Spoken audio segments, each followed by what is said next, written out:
Assalamualaikum warahmatullahi wabarakatuh. Perkenalkan, saya Ali Sodikin dari kelas IF 804 mata kuliah Sistem Pakar. Di sini saya akan mempresentasikan analisis jurnal yang telah saya buat untuk memenuhi tugas ujian tengah semester mata kuliah Sistem Pakar. Judul yang saya ambil adalah analisis jurnal Sistem Pakar dengan forward chaining dan certainty faktor.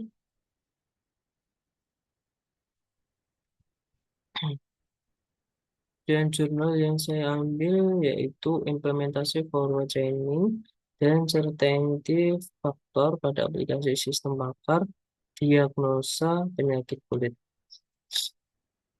Jurnal ini ditulis oleh Fitri Nuraini, Leni Fitriani, dan Alifa Fitri Alfahira Yusuf, dan diterbitkan pada tahun 2025. Latar belakang dari latar belakang dan tujuan dari penelitian ini yaitu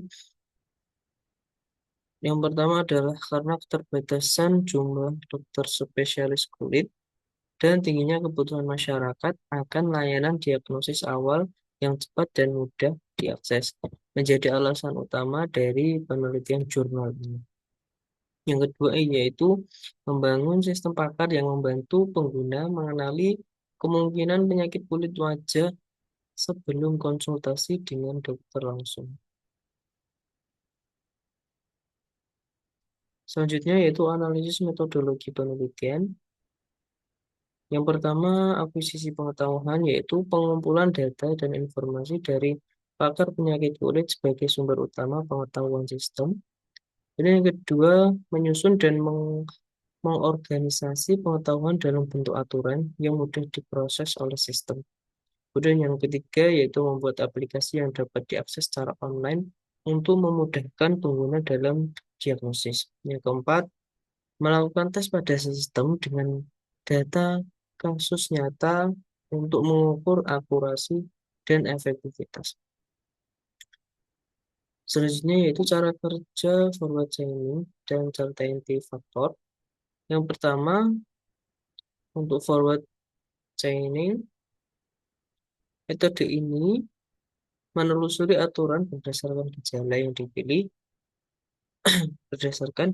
dipilih pengguna untuk menemukan diagnosis yang sesuai secara sistematis. Kemudian untuk certainty factor, yaitu menghitung tingkat keyakinan terhadap diagnosis sehingga memberikan persentase kemungkinan hasil yang lebih informatif. Untuk hasil pengujian sistem pakarnya, ini persentasenya sekitar 85% untuk akurasi sistem ini. Selanjutnya, kelebihan dari penelitian yang dilakukan pada jurnal ini, yang pertama, metode forward chaining dan certainty factor saling melengkapi, menghasilkan hasil diagnosis yang lebih akurat. Yang kedua, mudah diakses kapan saja dan dari berbagai perangkat yang memiliki koneksi internet. Kemudian yang ketiga, memberikan informasi awal kemungkinan penyakit kulit bagi masyarakat sebelum konsultasi dengan dokter kulit langsung. Kelebihan yang keempat yaitu pengetahuan diperoleh langsung dari dokter ahli penyakit kulit untuk meningkatkan validitas aturan. Selanjutnya, pengujian menunjukkan akurasi sistem sebesar 85% yang di sini sangat cukup baik untuk penggunaan praktis. Selanjutnya yaitu kekurangan dari penelitian ini. Yang pertama, pengujian hanya dilakukan pada 20 kasus sehingga kurang representatif untuk kondisi nyata.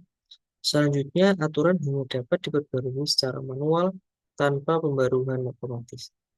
Selanjutnya, yang ketiga, belum menggunakan machine learning sehingga sistem tidak dapat belajar dari data yang terbaru. Kemudian, fokus hanya selanjutnya itu fokus hanya pada penyakit kulit wajah, tidak mencakup penyakit kulit di tubuh yang lain.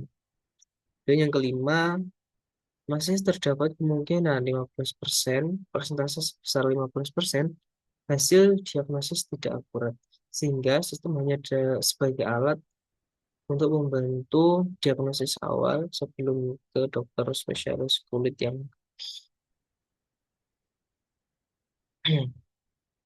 selanjutnya perbandingan sistem pakar dengan teknologi AI modern. Yang pertama dari aspek sumber pengetahuan untuk sistem pakar ini sudah jelas yaitu aturan dari pakar. Sedangkan untuk machine learning dia dapat dia menggunakan dia dapat pengetahuan dari data historis. Kemudian untuk kemampuan belajar untuk sistem pakar tidak dapat belajar secara otomatis dan untuk machine learning dia dapat belajar dari data terbaru. Dan untuk transparansi hasil dari sistem pakar sangat mudah dijelaskan dan untuk machine learning kadang sulit dijelaskan. Selanjutnya biaya pengembangan kalau untuk sistem pakar biayanya relatif rendah dan untuk machine learning biayanya relatif lebih tinggi. Untuk akurasi dari sistem pakar bergantung kepada pakarnya dan untuk machine learning dapat meningkat dengan data yang dipelajari. Jadi kesimpulan dari penelitian ini berhasil mengembangkan sistem pakar dengan akurasi 80% yang membantu diagnosis awal secara cepat dan mudah melalui aplikasi berbasis website. Sistem ini masih perlu dikembangkan agar lebih fleksibel, cakupan lebih luas dan adaptif terhadap teknologi AI yang lebih modern. Cukup sekian penjelasan analisis jurnal yang telah saya buat. Apabila ada kurang lebihnya mohon maaf. Wassalamualaikum warahmatullahi wabarakatuh.